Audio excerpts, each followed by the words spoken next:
Hello hello hello hello बच्चा party. कैसे हैं आप सब? मज़े में मचा रहे हैं सब लोग। चलिए बहुत बढ़िया, ऐसा ही मचाते रहिए। और बहुत लोगों का कमेंट आया था कि सर ये एरिया अंडर द कर्व के सवाल नहीं हो रहे हैं। डेफिनेट इंटीग्रेशन पूरा कर लिया, इनडेफिनेट इंटीग्रेशन पूरा कर लिया, लेकिन फिर भी एरिया के सवाल नहीं हो रहे हैं। कोई बात नहीं, 2025 में जितने भी एरिया के सवाल आए हैं सारा आपको हम करके बताएंगे और आपको वहां से समझते हुए चलना है।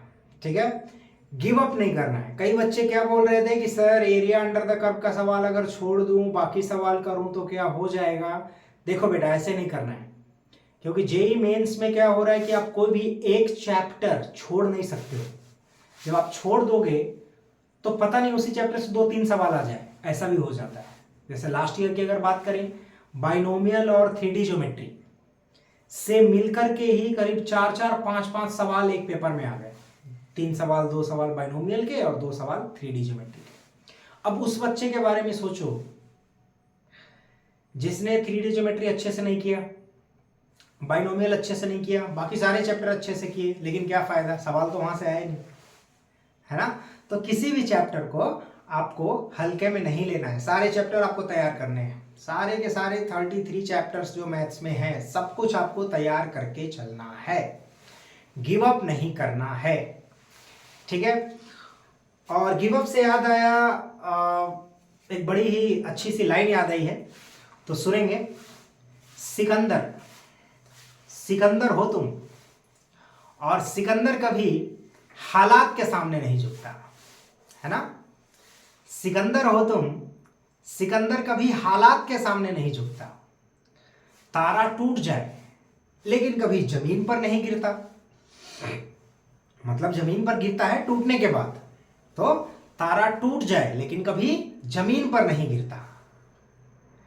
गिरते हैं हजारों दरिया समंदर में, लेकिन समंदर कभी किसी दरिया में नहीं गिरता, है ना। तो बिल्कुल आपको हालात के सामने नहीं झुकना है, हम आपके साथ खड़े हैं। आप सबने कहा है एरिया अंडर द कर्व के सवाल नहीं हो रहे हैं, मुश्किल लग रहे हैं, सारा आपको हम करके बताएंगे। ठीक है, बिल्कुल धीरे धीरे आराम से करेंगे, समझेंगे और आपको एकदम परफेक्ट कर देंगे। ठीक है, चलिए। तो एक बहुत ही प्यारा सा सवाल एरिया अंडर द कर्व का, जो कि जनवरी 2025 में आया था, उसको हम लोग बहुत अच्छे से अभी डिस्कस करने जा रहे हैं। चलिए देखिए, यहां पे देखो बच्चों, सवाल ऐसे लिखा हुआ था, a is equal to x comma y, y greater than equal to 1 plus x square. क्या है ये एक पैराबोला है। लेसर देन और equal to minimum of x plus 7 comma 11 minus 3x। तो कई बच्चे तो यहीं पे गिव अप कर देते हैं, सर ये मिन मिन क्या है, मैक्स मैक्स क्या होता है। तो सब बताएंगे आपको, ठीक है, बड़े आराम से करते हुए चलेंगे। देखिए सबसे पहले y equal to 1 plus x square. क्या है, y equal to 1 plus x square. चलिए मैं एक अलग से पेज ले लेता हूं और यहां पे आपको करके बताते हैं। देखिए y equal to 1 plus x square, इसका ग्राफ हमें लेना है। तो सबसे पहले आप सोच लो y equal to x square, ये कौन सा पैराबोला होता है, ये पैराबोला। और जब अपने को करना है y equal to x square plus 1, that means इस पैराबोला को एक यूनिट ऊपर लेके जाना है।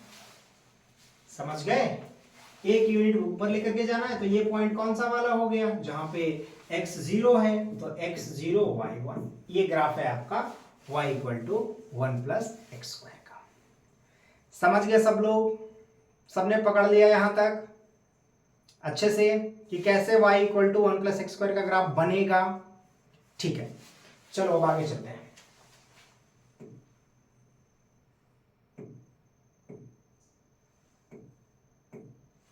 चलो, तो यहां पे इन्होंने क्या लिखा है कि y इज ग्रेटर देन और equal to 1 plus x square. तो इसको समझते हैं, ये ग्रेटर देन और लेसर देन क्या होता है देखेंगे बच्चों।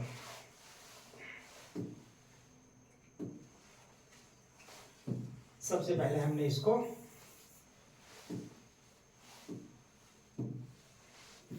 यहां से उड़ा दिया।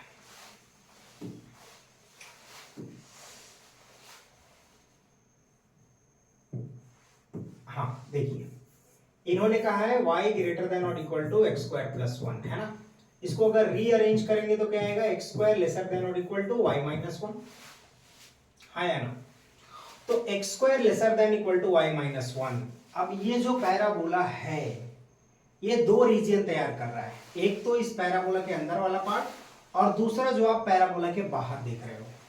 तो जब ये सिंबल है तो हम कैसे डिसाइड करें कि अंदर वाला पार्ट है या बाहर वाला पार्ट है, यहाँ पे आप लोग प्रॉब्लम फेस करते हो, है ना।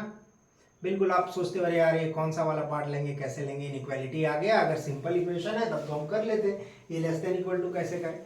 तो बहुत ही सिंपल सा तरीका मैं आपको बता रहा हूँ, बड़े प्यार से आप सुनेंगे ध्यान से और आप समझ के जाएंगे। देखिए इसको मैंने लिख लिया ऐसे,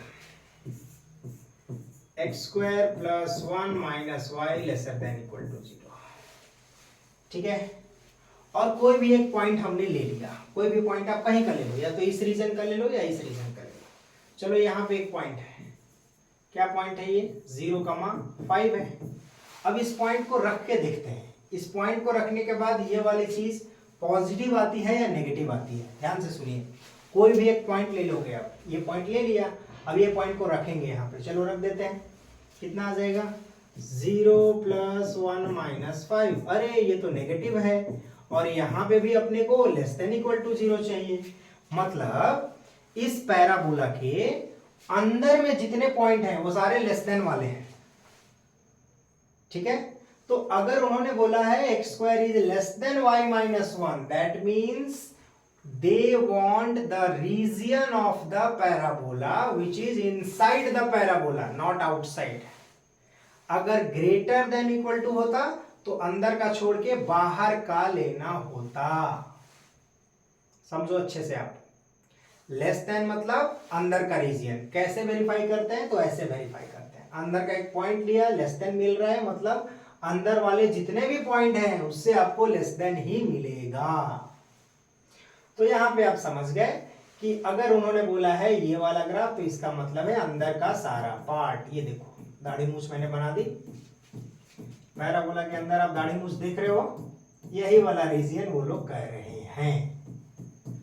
बुझ गए यहां तक सब लोग, समझ गए, पकड़ लिए। चलिए फिर आगे चलते हैं दूसरे वाले ग्राफ पे।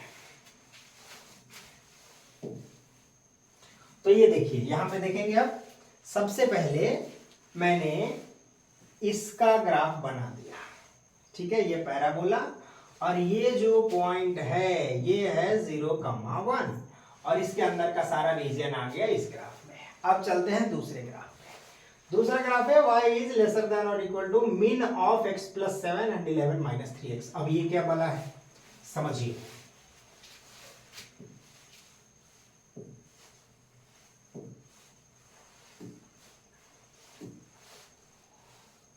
अब इसको मैं यहां से उड़ा देता हूं, उड़ जा। और अब लिखते हैं, उसको लिखा है उन्होंने y इज लेस देन और इक्वल टू मीन ऑफ, एक ग्राफ क्या था, x + 7 एंड 11 - 3x, ठीक है। ये है x + 7 11 - 3x। देखिए दो स्ट्रेट लाइन है, दोनों स्ट्रेट लाइन को आप प्लॉट करो। y = x + 7, जब x को 0 डाला y है 7, तो 0,7 है भाई यहाँ पे। जब y को 0 डाला x है -7, तो -7, 0 पॉइंट है भाई यहाँ पे। तो ये अपनी आ गई पहली वाली लाइन। चलो भाई अब चलते हैं दूसरी वाली लाइन पे। दूसरी लाइन है अपनी ही y = 11 - 3x। x 0 लिया तो y 11 है, 0 लिया तो y 11 है, y 0 लिया तो x कितना है 11/3 है। तो ये हो गया अपना 11/3, 0। इन दोनों को हमने मिला दिया और ये है अपनी लाइन। अब ये कौन सा है, ये उनका पॉइंट ऑफ इंटरसेक्शन है। कैसे निकालेंगे भाई, 11 - 3x को रख दिया x + 7, ये गया उधर, 4x = 4, तो x की वैल्यू आती है 1। तो ये अपना जो पॉइंट है वो है ए डैश कर देते हैं 1,8 है ये पॉइंट।